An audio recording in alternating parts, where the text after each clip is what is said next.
Jagode su voće koje nas prvo razveseli tijekom proljeća. To je višegodišnja zeljasta biljka koja, vjerovali ili ne, pripada porodici ruža. Radove oko naših jagoda smo odgađali što zbog količine drugog posla, što u iščekivanju kiše, ali nema više odgađanja i idemo zajedno da ih uredimo. Proljeće je pravi trenutak da se nasad i jagode pripreme za period vegetacije i rađanje plodova. U kontinentalnim uslovima početkom marta, kada vrijeme to dopušta, treba pristupiti čišćenju jagoda, prihranjivanju i pripremi za sljedeći period.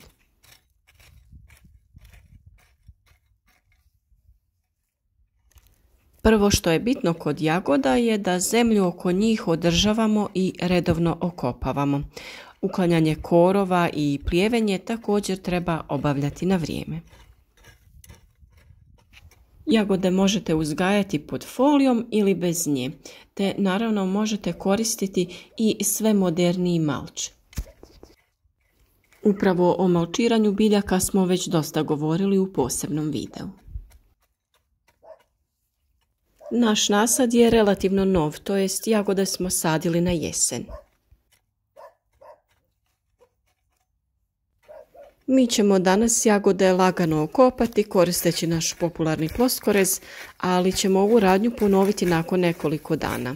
S obzirom da je dosta velika suša, danas ćemo jagode obilno zaliti, pa kada se malo zemlja posuši, ponoviti ćemo okopavanje.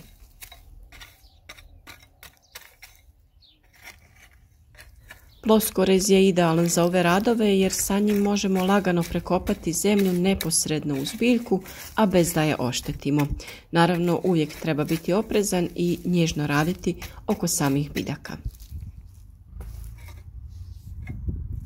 Ukoliko koristite foliju, ispod naravno trebate postaviti i navodnjavanje. Tako ćete redovnim zalijevanjem održavati jagodi prijeko potrebnu vlažnost. Naravno, navodnjavanje kap po kap možete postaviti oko jagoda i u uzgoj bez folije i pod malč.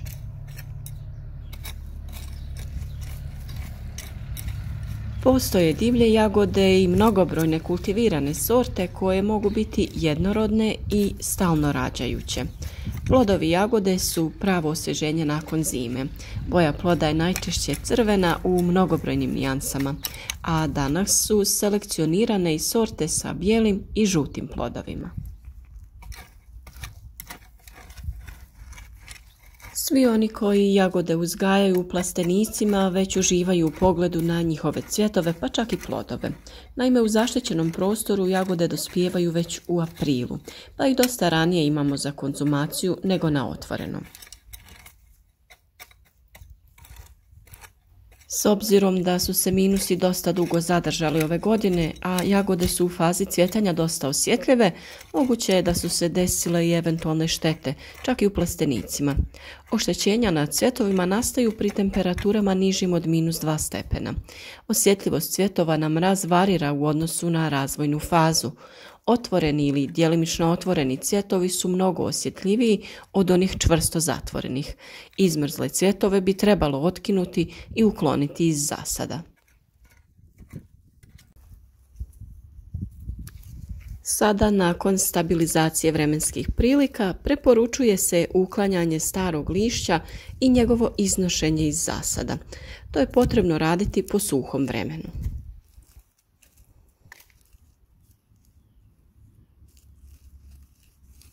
Svo staro lišće potrebno je uništiti jer se na njemu nalaze razni uzročnici bolesti, a njegovim daljnjim truljenjem se šire. Trebalo bi da se skinu svi prizemni listovi, kako suhi, tako i svježi. Ono što je kod ovog postupka najbitnije je da se ne ošteti ovaj centralni pupoljak jer se iz njega biljka nastavlja razvijati.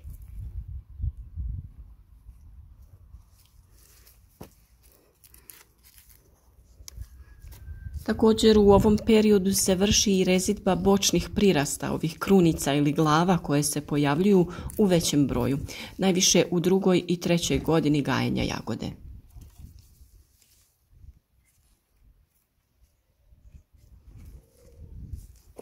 U prvoj godini biljka većinom ima samo jednu glavu, a u narednim godinama preporuka je da se ostavljaju 3 do 4 te krunice koje su najbolje razvijene.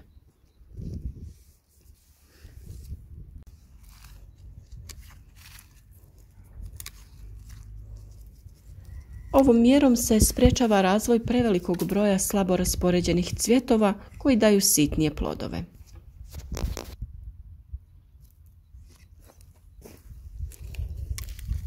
Ukoliko ne uradimo proljetno čišćenje, došlo bi do razvoja velikog broja cvjetnih drški što smanjuje kvalitetu plodova i prinos.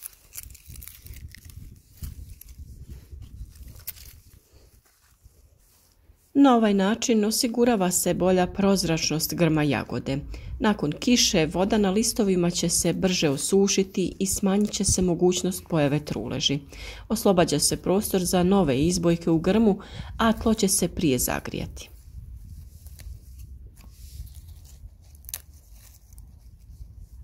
Uklanjaju se stari listovi koji su uzročnici mnogih oboljenja i stvaraju se uslovi za stabilne prinose i visoku kvalitetu samih plodova jagode.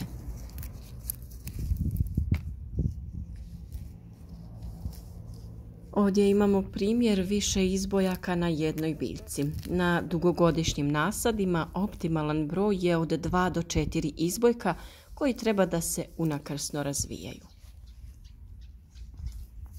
Na ovoj slici su vam prikazani dijelovi jagode, korijen, stablo sa više izbojaka te stolone sa mladim biljkama.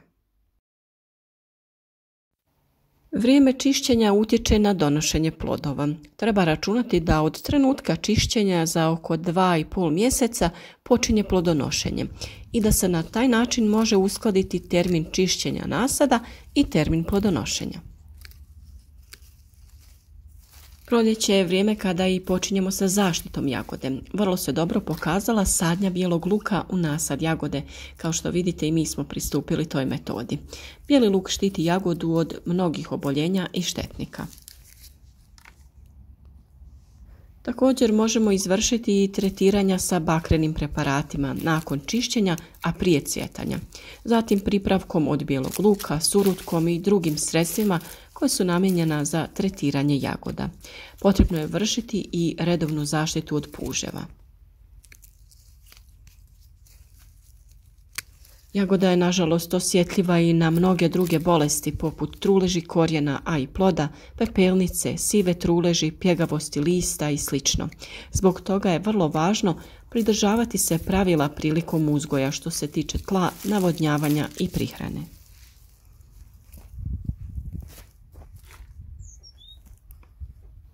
Jagoda je i zbog plitkog korijena veoma osjetljiva na nedostatak vode, ali i na višak. Sa izbalansiranom vlagom tla raste kvaliteta nasada, kvaliteta i količina plodova.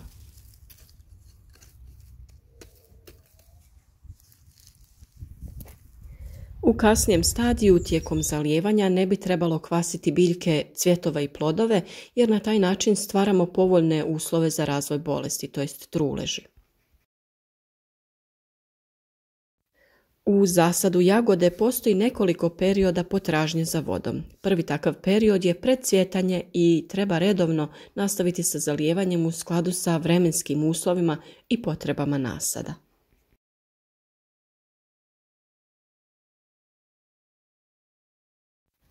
Nakon čišćenja potrebno je pristupiti gnojenju nasada što je potrebno prilagoditi potrebama jagode koja u kratkom periodu formira adventivno korijenje, cvjetne i vegetativne pupoljke, odnosno ima vrlo dinamičan razvoj.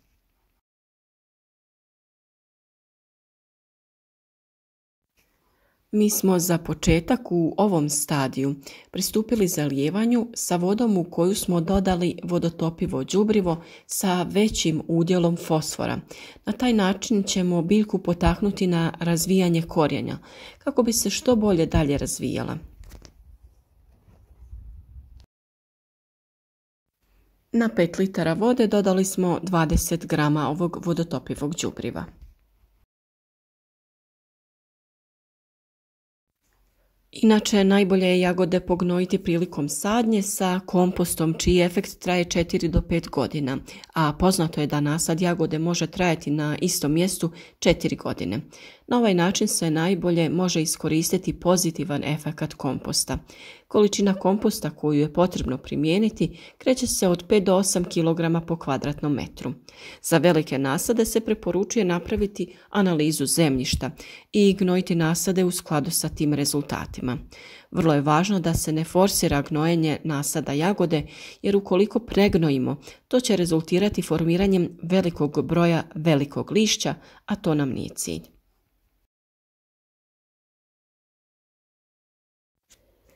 Ono što je također bitno je zaštititi jagodu u periodu cvjetanja od kasnih proljetnih mrazeva. U periodu početka cvjetanja jagode dobro je zasad jagode prekriti agrotekstilom ili napraviti niske tunele. Na ovaj način možemo zaštititi nasad i prve cvjetove jagode, koji donose najranije, ali i najkrupnije plodove, a koji najčešće stradaju upravo od tih kasnih mrazeva. Cvjetovi jagode stradaju, kao što sam rekla, već na -2 stepena. Nakon cvjetanja i plodonošenja treba nastaviti sa pravilnim održavanjem nasada jagode. Jagode se mogu saditi tokom cijele godine, tome doprinosi i lako vegetativno razmnožavanje. Biljke jagode stvaraju velik broj izbojaka na kome se razvijaju nove biljke. Vrijeme sadnje jagode ovisi o klimatskim i vremenskim uslovima, od izbora i nabave sadnog materijala, pripreme zemljišta, kao i od načina uzgoja. Mi ćemo temi jagoda naravno posvetiti još pažnje, a za danas smo prikazali proljetnu obradu jagoda. Pričati ćemo o bolesti jagoda, prihrani i naravno za sve one koji tek kreću u avanturu uzgoja jagoda, govoriti ćemo o pripremi nasada jagoda, kako to najbolje učiniti.